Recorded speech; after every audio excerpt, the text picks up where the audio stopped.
First important article products की supply chain में distributors के खत्म होने से संबंधित है। आप जीएस पेपर 3 के इस टॉपिक से आर्टिकल को रिलेट कर सकते हो। देखो, एक एग्जांपल की सहायता से समझते हैं किसी भी प्रोडक्ट की सप्लाई चेन कैसे होती है। जैसे ये कोई फैक्ट्री है किसी प्रोडक्ट की, फॉर एग्जांपल कोलगेट जो टूथपेस्ट है ना, उसकी ये फैक्ट्री है और उसके बाद यहाँ से फैक्ट्री से माल प्रोड्यूस होगा, जाएगा डिस्ट्रीब्यूटर के पास में। डिस्ट्रीब्यूटर फिर फर्दर उस माल को डिस्ट्रीब्यूट करेगा रिटेल आउटलेट्स पर, यानी दुकानों पर। जो किराने की दुकानों पर हम सामान खरीदते हैं ना, वो है रिटेल आउटलेट। कई बार ऐसा होता है बीच में क्लस्टर डिस्ट्रीब्यूटर भी होते हैं। जैसे माल यहाँ से गया क्लस्टर डिस्ट्रीब्यूटर के पास में, फिर फर्दर वो भेजता है डिस्ट्रीब्यूटर के पास में और फर्दर फिर डिस्ट्रीब्यूटर से जाता है रिटेल आउटलेट्स के पास में। समझ गए? अब इस आर्टिकल का एसेंस जो है ना, मैं आपको एक बात में बता देता हूं, आप समझ जाओगे। आज के समय में ना माल नाम फैक्ट्री से इन टेक कंपनीज के द्वारा भी उठा लिया जाता है। जैसे रिलायंस जियो मार्ट है, उड़ान है। ये टेक कंपनीज, रिलायंस जियो मार्ट और उड़ान जैसी टेक कंपनीज, ये फैक्ट्री से माल उठा लेती हैं और फिर सस्ते दामों पर बेच देती हैं रिटेल आउटलेट्स को। यानी दुकानदार सीधा रिलायंस जियो मार्ट और उड़ान जैसे प्लेटफॉर्म से माल खरीद लेते हैं। तो बीच में पहले जो डिस्ट्रीब्यूटर हुआ करते थे ना, उनका काम खराब हो रहा है, वो आज के समय में बेरोजगार हो रहे हैं। तो आपको लगेगा डिस्ट्रीब्यूटर बेरोजगार कैसे हो रहे हैं? बस हुआ तो यही है ना, किराना की दुकानों वालों के पास में दो ऑप्शंस हो गए हैं। पहले वो सिर्फ डिस्ट्रीब्यूटर से माल खरीदते थे, अब वो ये जो टेक प्लेटफॉर्म्स हैं रिलायंस जियो मार्ट और उड़ान से भी माल खरीद सकते हैं। तो फिर बेरोजगार होने की बात कहाँ से आ गई? बेरोजगार होने की बात देखो यहाँ पर आ गई। एक तो ये जो जियो मार्ट और उड़ान जैसे प्लेटफॉर्म है ना, ये तो बहुत बल्क में माल खरीदते हैं फैक्ट्रीज से। अब कोलगेट की फैक्ट्रीज हैं, एक छोटा सा डिस्ट्रीब्यूटर मान लीजिए 100 पैकेट खरीदता है कोलगेट के, लेकिन ये जो रिलायंस जियो मार्ट है, ये 100 छोड़िए, ये 1 लाख पैकेट इन्होंने एक साथ खरीदे होंगे कोलगेट की फैक्ट्री से। तो इनको तो माल सस्ता मिलेगा ना, जाहिर तौर पर इकोनॉमी ऑफ द स्केल है, जो ज़्यादा माल लेगा उसको उतना सस्ता माल मिलेगा। तो रिलायंस जियो मार्ट के पास में इकोनॉमी ऑफ द स्केल का फायदा है। दूसरा फायदा ये है, रिलायंस जियो मार्ट हो, उड़ान हो, इनके पास देखो पैसा बहुत होता है। रिलायंस के पास पैसे की थोड़ी ना कमी है। अब जानबूझ के भी ये सस्ता माल दे देते हैं, इवन घाटे में आके, लॉस में आके भी दुकानदारों को सस्ता माल दे देते हैं। क्यों? क्योंकि इन्हें अभी मार्केट कैप्चर करनी है। इनको लगता है कि फिलहाल मार्केट कैप्चर कर लेते हैं, बाद में जब हमारी मोनोपोली हो जाएगी उसके बाद हम पैसा कमा लेंगे।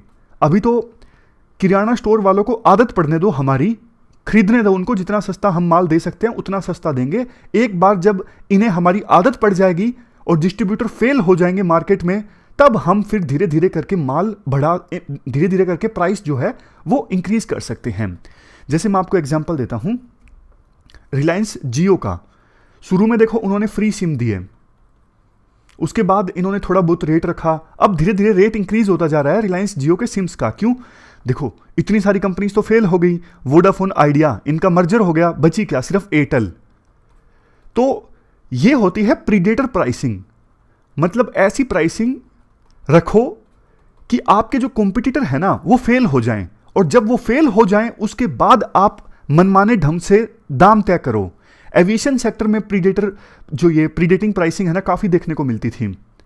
तभी तो ये जेट एयरवेज, किंगफिशर ये फेल हो गई। हालांकि मतलब सिर्फ ये रीजन नहीं था, और भी बहुत सारे रीजंस थे इन एविएशन कंपनीज के फेल होने के। लेकिन एक रीजन ये भी था कि इतना कंपटीशन है प्राइसिंग में एविएशन सेक्टर में, जिसके पास पैसा है ना वो जानबूझ के टिकट सस्ती बेचता है घाटे में आकर भी। उसे यूं लगता है कि अभी घाटा सहन कर लेंगे, लेकिन जब बाकी कंपनीज फेल हो जाएंगी तब हमारी मोनोपोली हो जाएगी, तब हम मनमाने दाम वसूलेंगे।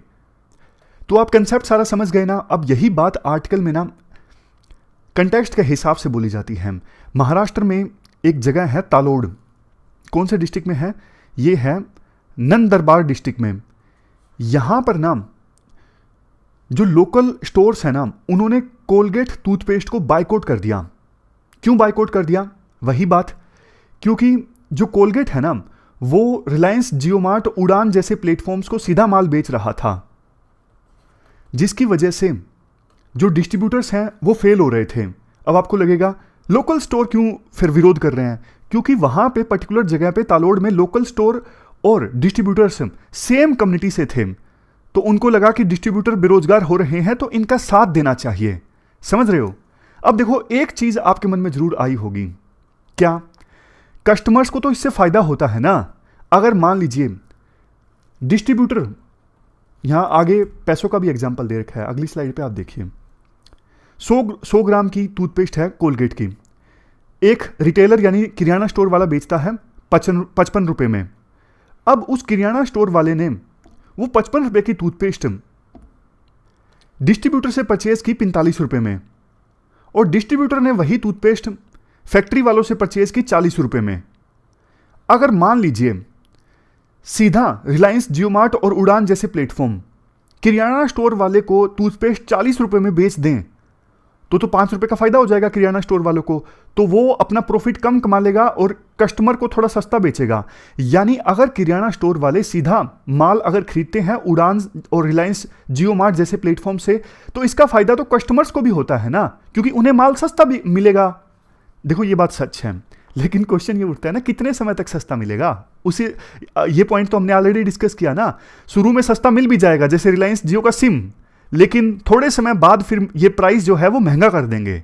ये वाली बात है। जोमेटो, स्विगी जैसे प्लेटफॉर्म क्या करते थे पहले, तो इतना इतना डिस्काउंट और फ्री में, मतलब गाजर का हलवा 50 रुपये में, डिलीवरी भी फ्री। लेकिन आज के समय में धीरे धीरे वो रेट इंक्रीज कर रहे हैं। हालांकि अभी तक उन्होंने इतने भी नहीं किए हैं, लेकिन आने वाले समय में आप देखिएगा जब मिडिल क्लास की आदत पड़ जाएगी पूरी जोमेटो स्विगी की, तो फिर वो डिलीवरी चार्ज भी ज़्यादा वसूलना स्टार्ट करेंगे, डिस्काउंट बहुत कम देंगे, तो आगे वो प्रॉफिटेबल होंगे ना, कहीं से तो वो प्रॉफिट कमाएंगे ना, एक बार जनता को आदत लग गई तो। अच्छा देखो, इसके बाद और भी रीजंस बताए हुए हैं कि किराना स्टोर वाले क्यों माल खरीदते हैं रिलायंस, जियो मार्ट और उड़ान जैसे प्लेटफॉर्म से। सस्ता माल मिलता है वो तो एक फैक्टर है ही, और भी फैक्टर्स हैं। जैसे देखो, फोन पर वो सप्लाई को ऑपरेट कर सकते हैं या फिर आप कहो रेगुलेट कर सकते हैं। जब जितना माल मंगवाना हो, एक एप्लीकेशन की सहायता से वो दिशा निर्देश दे सकते हैं, ना कोई फ़ोन करने की आवश्यकता, ना कोई और झंझट। इतना आसान उनके लिए होता है। दूसरा, ये उड़ान और रिलायंस, जियो मार्ट जैसे प्लेटफॉर्म ना, ये क्रेडिट भी काफ़ी देते हैं, मतलब उधार में भी माल दे देते हैं अच्छा खासा, तो दुकानदारों को और फायदा होता है, क्रेडिट मिल जाता है, इसलिए वो इनसे माल खरीदना ज़्यादा प्रेफर करते हैं। इसके बाद राइटर ये बोलते हैं, ये उड़ान और जियो मार्ट जैसे प्लेटफॉर्म्स है ना, ये घाटा ज़्यादा देखो इसलिए सहन कर पाते हैं क्योंकि इनमें फॉरेन इन्वेस्टमेंट होती है। जैसे आज के समय में जो उड़ान प्लेटफॉर्म है, पिछले 5 सालों में ये 5000 करोड़ से ज़्यादा का घाटा सहन कर चुका है। अब इसमें फॉरेन इन्वेस्टमेंट लगी है। जैसे एग्जाम्पल दिया जाता है, जिस फॉरेन कैपिटल फर्म का पैसा लगा है ना उड़ान प्लेटफॉर्म में, उस फॉरेन वेंचर कैपिटल फर्म में अमेरिकन पेंशन फंड का पैसा लगा है। तो इसका मतलब अमेरिका का एक सीनियर सिटीजन सस्ती टूथपेस्ट बेचने में कंट्रीब्यूट कर रहा है, ऐसा राइटर बोलना चाहते हैं इनडायरेक्टली। मतलब कहीं ना कहीं पेंशन फंड का पैसा है और वो पेंशन फंड का पैसा लगा है उड़ान में, और उड़ान घाटा सहन कर रहा है, तो अमेरिका का सीनियर सिटीजन कंट्रीब्यूट कर रहा है कि इंडिया में जो कस्टमर हैं वो सस्ता टूथपेस्ट परचेज कर सके। हालांकि बाद में प्राइसिंग इंक्रीज हो जाएगी। लेकिन देखो, ये सिर्फ इंडिया का एग्जाम्पल नहीं है, ये पूरे वर्ल्ड में ऐसा हो रहा है। ये जो स्टार्टअप का खेल चल रहा है ना पूरा, जिसमें इन्वेस्टमेंट आती है और बाकी जो छोटे दुकानदार हैं या फिर बीच वाले प्लेयर हैं वो खत्म हो जाते हैं, ये खेल सिर्फ इंडिया में नहीं चल रहा, ये पूरे वर्ल्ड में चल रहा है। लास्ट में राइटर ये बोलते हैं, देखो ये जो प्रीडेटरी प्राइसिंग चल रही है ना, इसके खिलाफ यूएसए में तो जांच चल रही है, लेकिन इंडिया में अभी किसी प्रकार की कोई जांच नहीं चल रही है इसे रोकने के लिए। अगर ऐसा ही चलता रहा तो अलग अलग प्रोडक्ट्स की सप्लाई चेन में न जाने कितने जो इंटरमीडिएट प्लेयर्स हैं ना, जिनकी अभी फॉर एग्जांपल हमने बात की डिस्ट्रीब्यूटर्स, ऐसे सप्लाई चेन्स में न जाने कितने जो इंटरमीडिएट प्लेयर्स हैं वो बेरोजगार हो जाएंगे। तो इस पर सरकार को ध्यान देने की आवश्यकता है कि वाइड स्प्रेड लाइवलीहुड का लॉस ना हो इस प्रकार की प्रीडेटरी प्राइसिंग की वजह से। तो ये हमने पूरा आर्टिकल डिस्कस किया। अब चलते हैं आगे। इसके बाद नेक्स्ट आर्टिकल मेडिसिन के क्षेत्र में जबरदस्त साइंटिफिक एडवांसमेंट से संबंधित है। आप जीएस पेपर सेकंड के इस टॉपिक से आर्टिकल को रिलेट कर सकते हो। क्या कंटेस्ट है? देखो, न्यूयॉर्क के एक हॉस्पिटल में बहुत ही ज़्यादा path breaking surgical procedure perform किया गया। एक 57 साल का व्यक्ति जिसका हार्ट फेल हो चुका था, उस व्यक्ति में पिग यानी सुअर का हार्ट ट्रांसप्लांट किया गया। एक टर्म है यहाँ पे जीनो ट्रांसप्लांट, जब देखो एक स्पीसीज का कोई ऑर्गन दूसरी स्पीसीज में ट्रांसप्लांट किया जाता है तो इसे कहा जाता है जीनो ट्रांसप्लांट।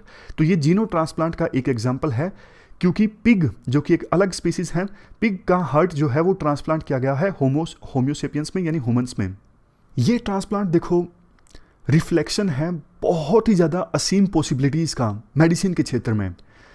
मतलब ये ट्रांसप्लांट जैसा कि अभी तक लग रहा है कि सक्सेसफुल है, तो आने वाले समय में तो देखो आपको पता है बहुत सारे ऐसे डिजीज़ होते हैं जिनका इलाज संभव नहीं हो पाता, तो उन डिजीज़ में डॉक्टर्स बॉडी का पूरा ऑर्गन ही बदलने की सोच सकते हैं कि हाँ किसी दूसरे एनिमल का ऑर्गन लगा दिया जाए और जान बचा ली जाए कम से कम। वैसे भी डिजीज़ जो है उसका इलाज तो हो नहीं रहा है।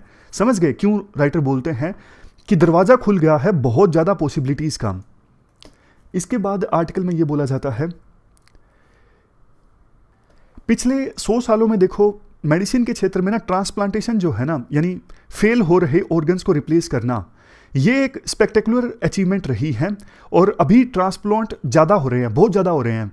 लेकिन बहुत सारे केसेस में ना जैसे हार्ट के केसेस में ट्रांसप्लांट करवाने वाले ज़्यादा होते हैं, लेकिन जिनका ट्रांसप्लांट वाकई में होता है फाइनली उनकी संख्या बहुत कम होती है। नंबर लगता है आपको भी पता है, लेकिन क्योंकि ह्यूमन बीइंग का जो ऑर्गन्स है ना वो आसानी से मिलते नहीं हैं, उसके सोशल चैलेंजेस भी हैं, बहुत कम लोग डोनेट करते हैं और बहुत बार साइंटिफिक चैलेंजेस भी हैं, जैसे हार्ट का ट्रांसप्लांट बहुत मिनिमम टाइम में होना चाहिए, अदरवाइज सर्जरी जो है वो सक्सेसफुल नहीं होती। बहुत बार ऐसा भी देखने को मिलता है कि जो भोले भाले गरीब लोग होते हैं उनको बहला फुसला के उनके जो ऑर्गन्स हैं उनकी बॉडी से निकाल दिए जाते हैं और फिर उनको अमीर लोगों में लगा दिया जाता है। ये पूरा व्यापार चलता है। तो कितना बड़ा अनएथिकल ये इशू है। लेकिन अब देखो अगर ये चीज़ पॉसिबल हो गई कि एनिमल्स के ऑर्गन लगने स्टार्ट हो गए ह्यूमन बींग्स में, तो फिर इन सब चीज़ों की आवश्यकता ही नहीं पड़ेगी ना। फिर ह्यूमन बींग के ऊपर मोहताज नहीं रहा ऑर्गन ट्रांसप्लांटेशन के लिए।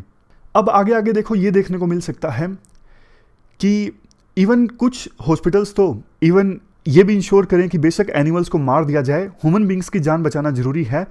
तो एनिमल्स जिनसे कोई ऑर्गन चाहिए, हार्ट या फिर किडनी जो भी है, उसके लिए एनिमल को तुरंत मारा जा सकता है ताकि तुरंत की तुरंत एनिमल का जो ऑर्गन है वो लगाया जा सके ह्यूमन बींग में। हालांकि देखो पेटा वाले और कुछ दूसरे जो लोग हैं वो इसे गलत बताएंगे कि ह्यूमन बींग की जान बचाने के लिए एनिमल को क्यों मारा जाए, एनिमल को क्यों सेक्रीफाइस किया जाए। बट अगर ये पॉसिबल हुआ तो फिर ये सब देखने को मिलेगा, ये एक सच्चाई है। इसके बाद राइटर बोलते हैं कि 1960s में भी एक सर्जन थे जिनका नाम था रिम्ट्समा। इन्होंने न्यू ऑर्लियंस में 13 चिंपैंजीज की जो किडनीज थी ना वो ह्यूमन बींग्स में ट्रांसप्लांट की। उनमें से एक स्कूल टीचर, वो तो वापस काम पे भी चले गए थे और 90 दिन और जिए, लाइव्ड फॉर 90 डेज। इसका मतलब आगे नहीं जिए वो। इसका मतलब ज़्यादातर पुराने जो ट्रांसप्लांट्स थे ना वो फेल हो गए। लेकिन धीरे धीरे आपको पता है साइंस तरक्की करती है और ये जो ट्रांसप्लांट है ना अभी तक तो सही काम कर रहा है। पिग्स की अगर बात करें, मतलब सिर्फ पिग का ही हार्ट क्यों ट्रांसप्लांट किया है? क्या पिग का जो दिल है वो ज़्यादा धड़कता है, कम धड़कता है? क्यों, ऐसा क्यों?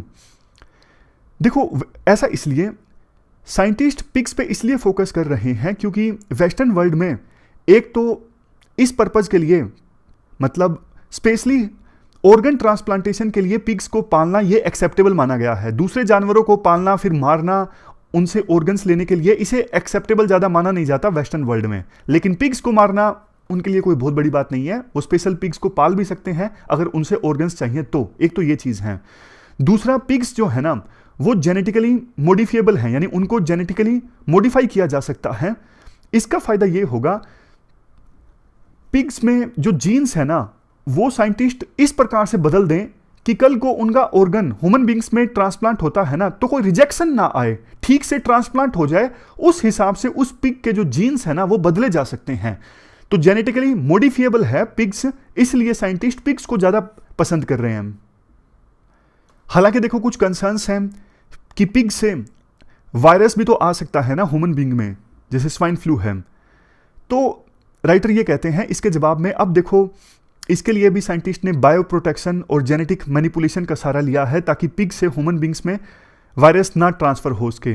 बट कोविड-19 के बाद तो ये डर जो है वो फिर से पैदा हो गया है। क्या पिग के जो ऑर्गन हम ह्यूमन बींग्स में लगाएंगे तो क्या कोई खतरा है पिग से जो वायरस है ह्यूमन बींग में इन्फेक्ट होने का? अब जैसे एग्जांपल दिया जाता है, कुछ कंपनीज यूएसए में ऑलरेडी ऐसी हैं जो स्पेशल तरह के खेतों में, स्पेशल तरह के फार्म्स में जेनेटिकली मॉडिफाइड पिग्स की ब्रीडिंग कर रही हैं ताकि आगे जाके उनका इस्तेमाल किया जा सके ऑर्गन ट्रांसप्लांटेशन के लिए। उनमें से एक है ये वाली कंपनी रेविविकोर। इन्होंने अभी हाल ही में जो न्यूयॉर्क में ट्रांसप्लांट हुआ ना, तो उस केस में पिग का हार्ट सप्लाई किया। इसके बाद देखो आर्टिकल में काफ़ी इंपॉर्टेंट बातें बोली जाती हैं कि अब तो बहुत जल्द आप देख लीजिएगा दूसरे जो जीनो ट्रांसप्लांट है ना उसके केसेस भी सामने आएंगे। शुरुआत हो गई तो आगे तो चीज़ें जल्दी जल्दी आगे बढ़ेंगी बस। लेकिन क्वेश्चन ये उठता है, क्या ये पर्सन जिसमें पिग का हार्ट ट्रांसप्लांट हुआ है ये कितने समय तक जीवित रहेगा? अगर देखो ज़्यादा समय तक लाइफ अगर बची रहती है तो फिर बहुत ही अच्छा है। और वैसे भी ये जो पर्सन था जिसमें पिग का हार्ट ट्रांसप्लांट हुआ है वो तो देखो वैसे भी मतलब मरने वाला था आर्टिकल के अनुसार, तो उसको तो कुछ दिनों की भी ज़िंदगी अगर मिली है तो भी अच्छा ही है। लेकिन क्वेश्चन फिर से वही आता है, क्या इसके साइड इफ़ेक्ट्स क्या होंगे, रिपरकशंस क्या होंगे जब हम नेचर के अगेंस्ट जा रहे हैं? उस पर साइंटिस्ट को अच्छी खासी रिसर्च पहले करनी पड़ेगी, उसके बाद ही मतलब प्रॉपर गाइडलाइंस विभिन्न देशों की सरकारों की आनी चाहिए। अगर इस प्रकार के जीनो ट्रांसप्लांट तेजी से होने लगते हैं तो गाइडलाइंस जारी करनी चाहिए सरकारों को।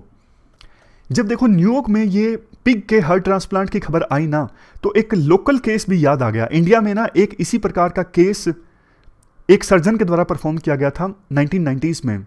उस सर्जन का नाम था बरुआ। इन्होंने देखो क्या किया था, इन्होंने एक पिग के हार्ट को ट्रांसप्लांट करने की कोशिश की थी। हार्ट और लंग दोनों, यानी पिग के हार्ट और लंग दोनों को ट्रांसप्लांट करने की कोशिश की थी 32 साल के एक पर्सन पुर्नो साइकिया में। समझ गए ना केस क्या था? अपने इंडिया का लोकल बरुआ नाम के सर्जन थे। इन्होंने 1990s में 32 साल के एक व्यक्ति पुर्नो साइकिया में पिग का हार्ट और लंग दोनों ट्रांसप्लांट करने की कोशिश की थी। क्या ये सर्जरी सफल हुई? कतई नहीं, फेल हो गया पूरी तरह से। ये सर्जरी डिजास्टर साबित हुई और बाद में पता लगा ये 32 साल के जो पर्सन थे इनको बेचारों को ज़्यादा पता ही नहीं था, गरीब पर्सन थे, इनको पैसे का लालच देके इनमें सर्जरी परफॉर्म की गई थी। तो ये जो सर्जन थे बरुआ, इनसे इनकी डिग्री छीन ली गई। लास्ट में आर्टिकल में ये बोला जाता है, देखो ह्यूमन बींग्स में ना हमेशा से ये चाहत रही है लंबा जीने की, कैसे लाइफ को एक्सटेंड किया जा सके। अब लाइफ के अंतिम स्टेज पर ना बहुत बार आपने भी सुना होगा डेथ हो जाती है ऑर्गन्स के फेल होने की वजह से। हार्ट फेल हो गया इस वजह से डेथ हो गई, किडनी फेल हो गई इस वजह से डेथ हो गई। तो ऐसी सिचुएशन में जल्दी से एनिमल्स के जो ऑर्गन्स है ना वो ट्रांसप्लांट किए जा सकते हैं। बट हमें एक चीज याद रखनी चाहिए, हम इस प्रकार से नेचर के अगेंस्ट जा रहे हैं ना, तो हमारे नेचर में जितने भी स्पीसीज है ना, चाहे वो एनिमल्स हों, ह्यूमन बींग्स हो, कोई भी हो, सारे एक साथ रहें, उसी प्रकार से सबका फायदा है। वो वन हेल्थ वाली अप्रोच आपको याद है ना, इकोलॉजी और एनिमल्स, ह्यूमन बींग्स सभी अगर कोएग्जिस्ट करते हैं अच्छे से तभी तीनों सर्वाइव कर पाएंगे, क्योंकि तीनों जो हैं वो एक दूसरे के ऊपर डिपेंडेंट हैं। तो हमें ये भी याद रखनी चाहिए, ऐसा नहीं कि किसी स्पीसीज को हम कुर्बान कर दें अमर होने की चाहत में। तो ये पूरा आर्टिकल डिस्कस किया, चलते हैं आगे। इसके बाद next article India Sri Lanka relations से संबंधित है। आप जीएस पेपर सेकंड के इस टॉपिक से आर्टिकल को रिलेट कर सकते हो। देखो अभी ना श्रीलंका की इकोनॉमी की सिचुएशन काफ़ी ज़्यादा ख़राब है। क्यों ख़राब है इस पर देखो दूसरे चैनल पे एक वीडियो बनाई थी 3-4 महीने पहले, ये अपना दूसरा जो चैनल है ना सुमित वाला, उस पर ये पूरा इशू डिस्कस किया था कि आखिरकार क्या हुआ कि श्रीलंका की जो इकोनॉमी है वो कोलैप्स होने वाली है। ऐसा श्रीलंका की सरकार ने क्या किया? तो आप बैकग्राउंड जानने के लिए ये वीडियो देख लीजिएगा, 10 मिनट की है, दूसरे चैनल पे है, मैं डिस्क्रिप्शन बॉक्स में लिंक भी डाल दूंगा।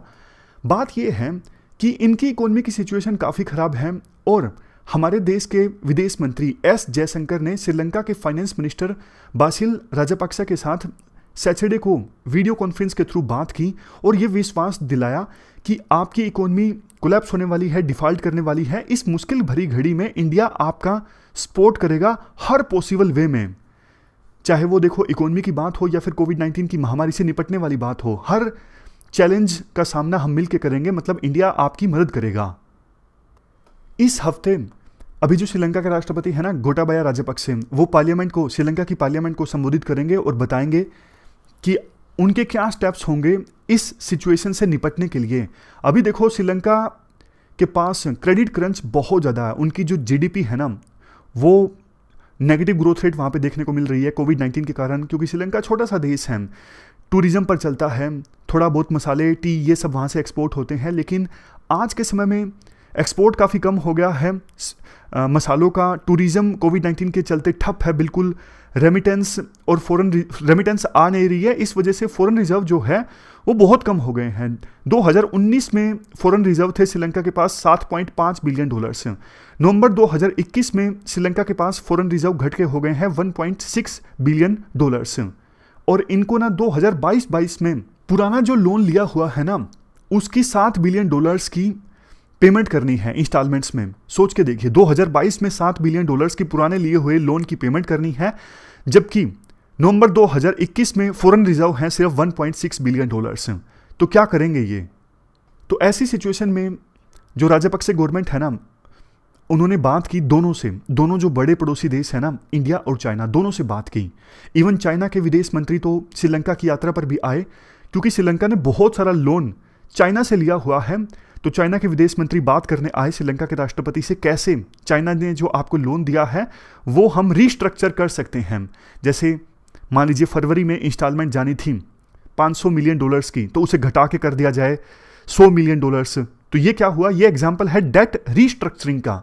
मतलब बैंक कई बार डेट रीस्ट्रक्चर करता है, अगर आप लोन नहीं दे पा रहे हो, 15,000 की किस्त जाती है तो बैंक बोल देता है कि चलो ठीक है, आप 15,000 नहीं दे पा रहे हो, आप 2,000 दे दीजिए, और ये आपको अगले महीने नहीं देना है, 3 महीने तक आपका कोई नहीं देना है, 3 महीने बाद आप 2,000 देना स्टार्ट कर दीजिए। यानी लोन पहले जो देना था ना उसको रीस्ट्रक्चर कर दिया, ईएमआई घटा दी, बढ़ा दी, ईएमआई का जो वैल्यू है वो घटा दिया, बढ़ा दिया। ये होता है डेट रीस्ट्रक्चरिंग में।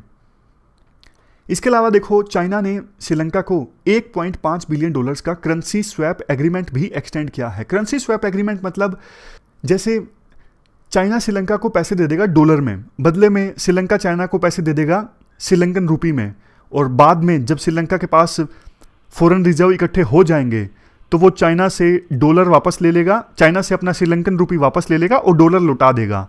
ये सब चीज़ें होती हैं करेंसी स्वैप अरेंजमेंट में। अरेंजमेंट, मैंने पहले एग्रीमेंट बोला ना, अरेंजमेंट है करेंसी स्वैप अरेंजमेंट। अब बारी इंडिया की थी, तो श्रीलंका की सरकार ने इंडिया का रुख किया कि इस सिचुएशन में आप हमें ह्यूमैनिटेरियन एड दीजिए।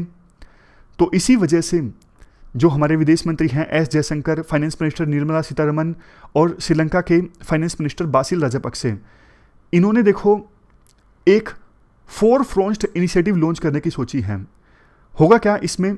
इंडिया 4 प्रकार से श्रीलंका की मदद करेगा। एक तो लाइन ऑफ क्रेडिट देगा। लाइन ऑफ क्रेडिट मतलब लोन दे दिया एक प्रकार से श्रीलंका को कि उस लाइन ऑफ क्रेडिट की सहायता से आप इंडिया से फ्यूल इंपोर्ट कर सकते हो, फूड, मेडिसिन, ये सब चीज़ें इंपोर्ट कर सकते हो। अब सीधी सी बात है ना, श्रीलंका ये सब चीज़ें इंडिया से इंपोर्ट कर लेगा तो दूसरे देशों से डॉलर देके नहीं इंपोर्ट करनी पड़ेगी, क्योंकि उनके पास तो डॉलर है ही नहीं ना। दूसरा, करेंसी स्वैप अरेंजमेंट इंडिया भी देगा जैसे चाइना ने दिया है। उसी प्रकार से डेट डेफरल मतलब इंडिया को श्रीलंका से पैसे वापस लेने हैं जो पहले पुराना कर्ज दे रखा है, तो इंडिया ने श्रीलंका को बोला ठीक है तुम्हारे पास पैसे नहीं है, थोड़े दिन बाद दे देना। तो ये डेट जो लेना था श्रीलंका से उसको एक बार के लिए डिफर कर दिया है। और एक और ट्रिनको ऑयल फार्म प्रोजेक्ट भी इंडिया ने श्रीलंका के साथ साइन किया है। ये जो प्रोजेक्ट है ना ट्रिनको ऑयल फार्म प्रोजेक्ट, ये देखो काफी सालों से पेंडिंग था, अब फाइनली जाके इस पे एग्रीमेंट हुआ है। श्रीलंका में ना ये जो जगह है ना, ये ट्रिनकोमाली, यहां पर इंडिया की जो श्रीलंकन सब्सिडरी है ना, इंडियन ऑयल कॉरपोरेशन श्रीलंका और श्रीलंका की एक कंपनी, दोनों मिल के यहाँ पे ऑयल एक्सप्लोर करेंगे। तो इंडिया की जो श्रीलंकन सब्सिडरी है इंडियन ऑयल वाली, उसकी 49% हिस्सेदारी होगी जॉइंट वेंचर में, और श्रीलंका की जो कंपनी है ऑयल कंपनी, उसकी हिस्सेदारी होगी 51%। तो फाइनली ये जो ट्रिनकोमाली प्रोजेक्ट है ना, ये हत्थे चढ़ चुका है, मतलब अब इसको लेके एग्रीमेंट साइन हो गया है काफ़ी सालों के बाद। ट्रिनकोमाली वाला तो देखो एक इनिशिएटिव हुआ, बाकी कौन से 3 इनिशिएटिव्स हैं? ये वाला एक सार्क करेंसी स्वैप अरेंजमेंट के तहत $400 मिलियन के डॉलर दिए हैं इंडिया ने श्रीलंका को। इसके अलावा $500 मिलियन का जो अभी पार्शियल लोन लेना था उसे डिफर कर दिया है, यानी बाद में लेगा, 2 महीने बाद इंडिया लेगा अब। $1.5 बिलियन की लाइन ऑफ क्रेडिट दी है श्रीलंका को, ताकि वो एसेंशियल आइटम्स को इंडिया से परचेज कर सके। लास्ट में आर्टिकल ये बोलते हैं, देखो ये सब चीज़ें तो ठीक हैं, लेकिन ऐसा नहीं है कि जब इंडिया इस प्रकार से मदद करेगा श्रीलंका की, तो श्रीलंका और इंडिया के बीच रिलेशन जो हैं वो एकदम से मधुर हो जाएंगे। इंडिया और श्रीलंका के रिलेशंस काफ़ी ज़्यादा कॉम्प्लेक्स हैं। फिशरमैन का इशू बहुत कॉम्प्लेक्स है, क्योंकि श्रीलंका की सरकार के ऊपर भी श्रीलंका के लोकल फिशरमैन का प्रेशर रहता है कि वो इंडियन फिशरमैन को जाफना के आसपास आने से रोके मछलियां पकड़ने के लिए, क्योंकि इंडिया के फिशरमैन ट्रॉलर्स लेके आते हैं और श्रीलंकन फिशरमैन को मछलियां मिलती नहीं है इंडियन फिशरमैन के ट्रॉलर्स के इस्तेमाल करने की वजह से। समझ रहे हो? मतलब राइटर का कहना यह है कि ये सब मदद करके इंडिया और श्रीलंका के रिलेशंस बहुत ज्यादा मधुर हो जाएंगे एकदम से, ये आप उम्मीद नहीं कर सकते। लेकिन ये अच्छी बात है, पड़ोसी ने पड़ोसी का साथ दिया। अदरवाइज चाइना भी काफी मदद कर रहा है श्रीलंका की। चाइना ना करता, इंडिया करता, तब तो और भी ज़्यादा अच्छा होता, लेकिन चाइना भी श्रीलंका की मदद कर रहा है। तो ये पूरा इशू हमने डिस्कस किया इंडिया श्रीलंका रिलेशंस से संबंधित। ये थी हमारी आज की डिस्कशन। 3 इश्यूज आज हमने डिटेल से डिस्कस किए। Thank you very much for discussion.